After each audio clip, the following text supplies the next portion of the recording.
Some people say that mass immigration into the United States can help reduce world poverty. Is that true? Well, no, it's not. And let me show you why.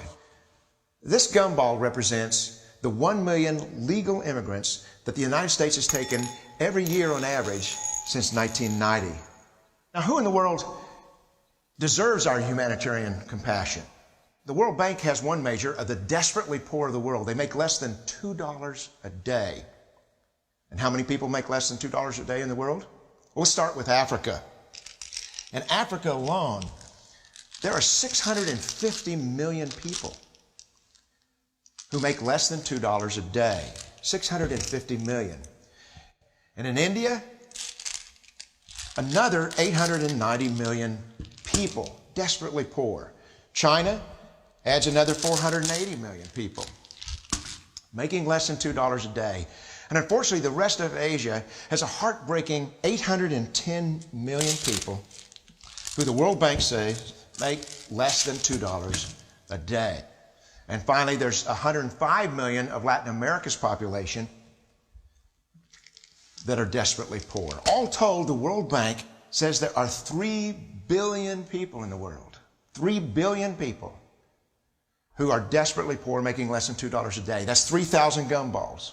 And every year, we take 1 million and suggest that we've somehow made a humanitarian difference. Of course, we don't pull our immigrants from these desperately poor populations, do we? These people are too poor, too sick, too disconnected to make it here as immigrants. How many people in the world live in countries that have average incomes lower than that of Mexico?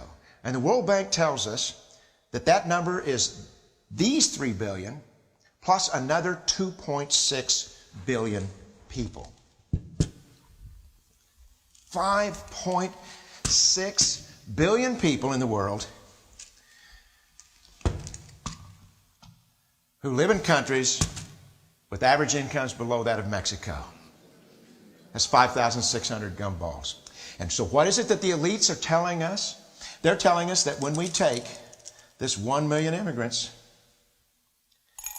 that we somehow or another are tackling world poverty. And we have to do it regardless of the effect on our unemployed, the working poor, the most vulnerable members of our society, regardless of the effect on our natural resources. Even if we went by the most radical proposals in Washington, which are to actually double our immigration to 2 million a year, which would totally overwhelm our physical, natural, and social infrastructures, we couldn't make a noticeable difference. And we may be really hurting the impoverished people of the world because the million that we do take are among the most energetic, often the better educated. Last year, when we took 1 million immigrants, these countries added births over deaths, 80 million more people into the impoverished populations. And this year, Congress is bringing in 1 million legal immigrants. And this year, according to the United Nations, these countries are expected to add another 80 million people. And next year, you can be quite sure that Congress, unless stopped by the American voters, will bring in another 1 million immigrants. And these countries, unfortunately, will be adding another 80 million people into these impoverished nations. We could take 5 million a year, but we'd never get ahead of what's happening in these countries. Not in this century. Don't you see?